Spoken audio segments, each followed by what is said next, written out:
अस्सलामुअलैकुम वरहमतुल्लाह। Hello guys, आप लोग देख पा रहे हैं हम लोग घूमने के लिए जा रहे हैं। आप लोग देखते रहिए।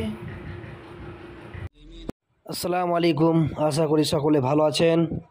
আজকে আমরা এই প্রচণ্ড গরমের দিনে বৈকালবেলাতে আমরা ঘুরতে চলে এসেছি সবাই মিলে। আর এই গরমের দিনে আমরা কিছু ঠান্ডা নিয়ে এনেছি। সামনে গিয়ে একটা ভালো জায়গা গিয়ে আমরা সবাই মিলে একসাথে মজা করে খাবো। আপনারা শেষ পর্যন্ত দেখুন। আর बहुत खूबसूरत आप लोग देख पा रहे हैं। बहुत ही अच्छे घूमने के लिए बहुत ही अच्छी जगह है। आप देख पा रहे हैं सूरज को कितनी सुंदर। দেখুন, যখন ভিডিও করছিলাম কত লজ্জা পাচ্ছিল জাহিদ। এখন যেহেতু বর্ষাকাল, তার জন্যই গঙ্গাটা ভরে গেছে, ওই জন্য বিশেষ করে আরও ঘুরতে আসা।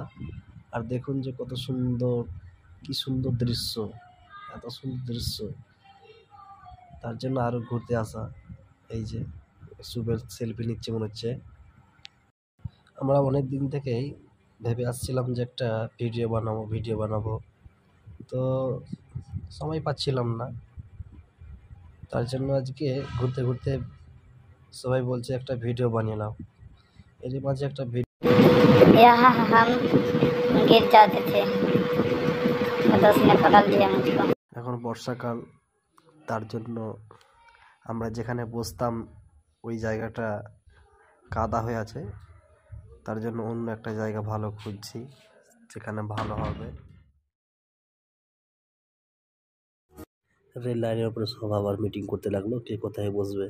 কেউ বলছে রেল লাইনে বসবো, কেউ বলছে রেল লাইনের ধারে বসবো, কেউ বলছে নিচে বসবো।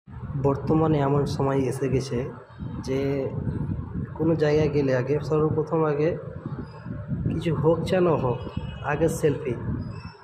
দেখুন এখন এরা সব সেলফি তোলা নিয়ে ব্যস্ত, আমরা এদিকে জায়গা খুঁজে নিয়ে ব্যস্ত, আর এর সব সেলফি নিয়ে ব্যস্ত। কত সেলফি ম্যান দেখুন। সন্ধ্যা হতে চললো, কিন্তু এখন পর্যন্ত আমাদের একটা সঠিক জায়গা কার পছন্দ হলো না। কেউ বলছে ওখানে চলো, কেউ বলছে এখানে বসো, কেউ বলছে এখানে বসো।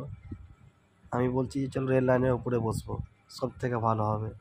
ফাইনালি আমরা একটা জায়গা খুঁজে পেয়েছি বসার মতো একটা জায়গা। কিন্তু এখানে দেখছি কি হচ্ছে, এটা দেখছি আকাশ আর সবাই মিলে দেখছি সব একদম ফটো তোলাতে ব্যস্ত। খাওয়া দাওয়া ছেড়ে আগে ফটো তোলাতে ব্যস্ত। যাই হোক, তারপরে এগিয়ে গেলাম ওদিকে যেখানে বসার। ফাইনালি আমরা সুন্দর একটা জায়গা পেয়ে নিয়েছি। আদ্রন বলছে এখানে খুব ভালো হবে, এখানে বসলে ভালো, ভিডিও ভালো হবে, ফটো ভালো হবে। তারপরে একদম দ্রুতভাবে আমরা কী করলাম, সব কিছু বের করলাম, তারপরে খাওয়া দাওয়া শুরু করলাম। সত্যি বলতে এই দিনগুলো একদম মুহূর্তে দিন, কখনোই ভোলা যাবে না। এই দিনগুলো একদম আনন্দ, এই দিনগুলো আর কখনো ফিরে পাওয়া যাবে না, মনে রাখার মতন দিন। ইনশাআল্লাহ, আল্লাহ যদি বাঁচিয়ে রাখে এরপরেও আসবো সময় পেলে। যেহেতু এখন মাদ্রাসাতে অনেক চাপ রয়েছে, পড়াশোনার দিক দিয়ে আরও অন্যান্য দিক দিয়ে অনেক চাপ রয়েছে, তার জন্যই আসা হয় না। অনেক দিন পর আসা হয়।